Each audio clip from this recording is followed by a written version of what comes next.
Hello. Welcome back to the Midnight Spook Show here on the Horror and Metal channel with your host, Hellhound.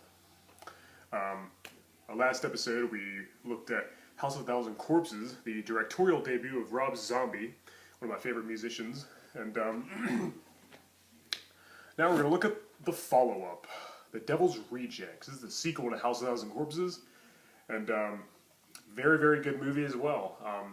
It's really hard to pick between the two, but honestly, House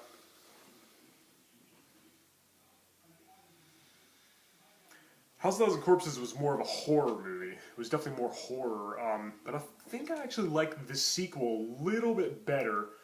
This one has kind of more of an action feel, kind of a, it's a very, like the first movie, it's very 70s style. This came out in 2005, but it feels like a lot like House of a Thousand Corpses. It feels a lot older. It feels like one of the classics. And yeah, it's more of an action movie. It's still horror as well, but it's also kind of got a Western vibe going on. A little Western vibe. But anyway, the story concerns, once again, we found the Firefly family at their house, which looks a lot different than the house in the first film this time for some reason. But they get raided by the police. The police surround their house and start immediately shooting, start firing at them, led by Officer Wydell, who's the brother of one of the victims of the Firefly family from the first movie, who was also a cop. Yeah, he leads these... They decide to ambush the family, and he's the leader. He's the one who initiates it because he wants revenge for his brother's untimely death. And so Rufus, one of the members, is actually killed in the shootout. And Mama Firefly, who isn't played by Karen Black this time. This time she's played by Leslie Easterbrook, who replaced Karen Black, who didn't return for the sequel. She's arrested and captured by the police and taken into custody, while Otis and Baby end up escaping the police and end up getting away. Tiny, played by Matthew McGrory, once again, the really tall guy with the burnt face, is also out there somewhere in the woods. He's seen at the very beginning dragging at the corpse of a dead woman across the ground, so so he's out there too. So Otis and Baby end up hiding out at a hotel where they take some hostages. A band called Banjo and Sullivan, which I guess is like a bluegrass or like a folk type of band, easy listening, soft rock, I guess.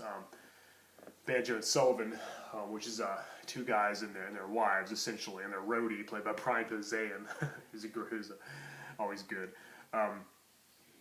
So they take these people as their hostages, and they just terrorize them in the hotel, hiding out from the cops, terrorizing them, and planning to meet up with Captain Spaulding from the first movie, played again by Sid Haig, who's actually revealed to be the father of Baby.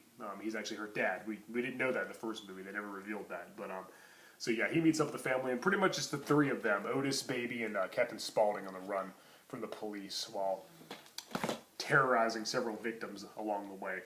And in various brutal and very disturbing ways.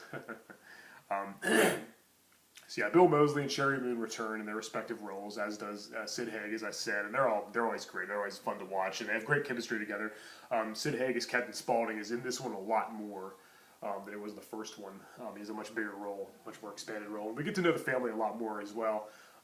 Otis now has a really long beard, and his skin doesn't look as pale as it did in the first movie. I thought he was albino in the first film, but in this movie he's a little more darker complexion. I guess he got a tan somehow.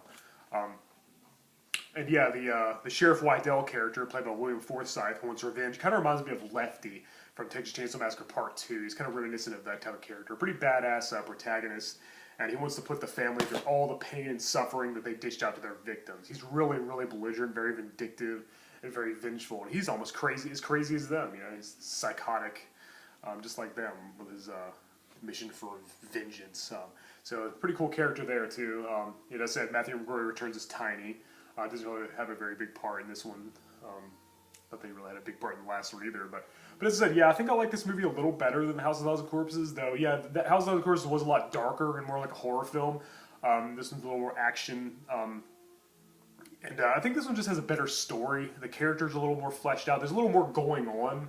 There's like much more of a storyline this time. In House of a Thousand Corpses, the protagonist just got captured and tortured, and that was it. Like that was the whole movie was just them being tortured in different ways. There just wasn't much to it. This one, there's a lot more going on. They have Sheriff Wydell, who's a great character, who's after the family and wants to make them pay. I feel like we get to know them a little more, and in some scenes, Rob Zombie really, I think what he wanted to do is make us like have a hard time deciding who to root for. Do we root for Rydell? You know, he's as crazy as them, or do we root for the family? Who, in some scenes, shows them to be a little sympathetic. Like they're all psychotic murderers. They're terrible people, but they love each other. You know, they'll fight for each other. You know, you know, and. I definitely wanted to see them suffer. I wanted to see them. I love the characters, but I wanted to see them suffer. I wanted to see him wreak vengeance on them. I wanted them to you know, go through all the same shit that they put their victims through. And I thought that was a really interesting angle. You know, the first movie's about them torturing victims. This movie's almost like about them being tortured by vengeful family members of their victims, which is cool. Yeah, a lot more action going on. A little more violent too, I think, this time. Yeah, I love the kind of Western feel. You know, it takes place a lot of scenes during the day. It's mostly during the daytime, in like a desert type setting, sort of. You know, so that was pretty cool. It definitely takes a different direction. It doesn't feel as much like a sequel as you would think. And also Danny Trejo is in it. He's part of the Unholy 2 duo of bounty hunters hired by Wydell to capture the family members, which.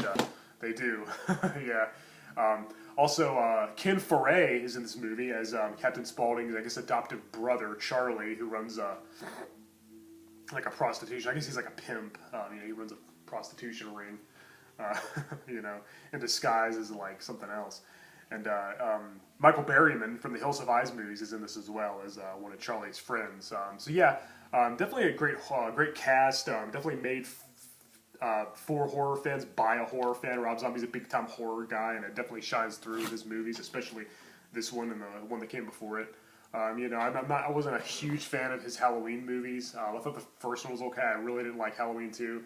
But I do like all his other movies. Lords of Salem could have been a lot better. I love Haunted World Elbow Super Beasto. And I actually haven't seen 31 yet. I still need to see that. But I'm looking forward to anything else Rob Zombie has on the way. Here he's actually making a part 3 to this series, which is great news. I didn't think he ever would, because he said he didn't like part 3s. He said he wasn't going to make another sequel, but that's excellent news. I'm really happy to hear about that.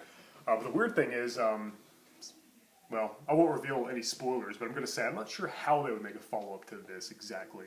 Without giving away the ending, let's just say it's kind of more of a closed book kind of ending, I think. So, but anyway, yeah, it centers on these 3 characters, and definitely expands on their roles a little bit. It's kind of a different scenario, kind of puts them in a different position.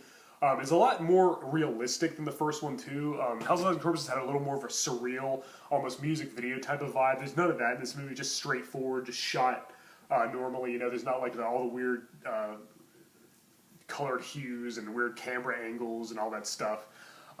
Still has a great soundtrack, though. This one does as well. But yeah, it's totally different from the first one. I like that they took a totally different direction. It doesn't feel like House of Thousand Corpses 2. It feels like a whole new story with, you know, a lot of the same characters, which I definitely appreciate. I think that was a fantastic idea. And whereas House of Thousand Corpses was obviously inspired by Texas Chainsaw Massacre, I think this one was inspired by Texas Chainsaw Massacre 2 with the Wydell character, like I said. But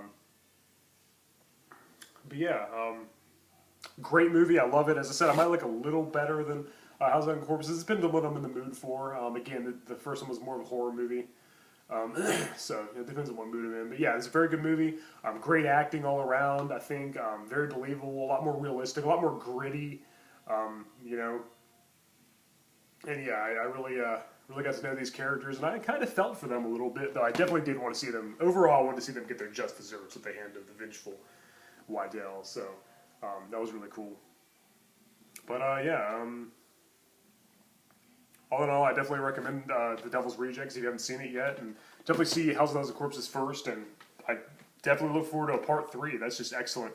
I believe the title was something like 3 from Hell or something, which I guess is going to be Otis, Baby, and Spaulding again, which is weird because I don't see how they could do that, but without giving too much away. But I'm sure they'll find a way. But yeah, I'd love to see those characters again. They're great characters. I think this is like the best thing Rob Zombie's ever done, so I'd love to see him return to this series as well. So they're really good. I prefer when he makes his own movies and not remake. I think he would be good at a Texas Chainsaw Massacre film, as I said. House of Thousand Corpses, just add Leatherface. That's already way better than the 2003 remake. So, yeah, very big Rob Zombie fan, despite not really caring for the Halloween movies. But everything else he's done, music-wise and movie-wise, I think it's all been great. So, he's like, most of all, overall, he knows what horror fans want, and he knows how to deliver it. Yeah, I think this is the best thing he's done. Actually feels like a real genuine movie, not like a elongated music video, and has a very realistic, gritty vibe. There actually was scenes with Dr. Satan, looked after by Rosario Dawson, who played a nurse, but they deleted them because they wanted the movie to be, again, they wanted to focus on the Firefly family, and they wanted to make it a little more realistic. So Dr. Satan was kind of like the focal point of the last movie. It was kind of like, he was the kind of the MacGuffin, if you will, that kind of set into set into motion the events of the movie. And then this one, he's not even really mentioned, so I don't think so. But yeah, check out Devil's Rejects, great horror film. Great follow-up to Houses and Corpses that does offer something a little more, so I think you'll definitely appreciate it as much as I do. Alright guys, I'm Hellhound, and let me know what movie you want me to review next in the comment section below. Thank you for watching the Midnight Spook Show. Thank you for watching the Horror and Metal channel. And until next time, later.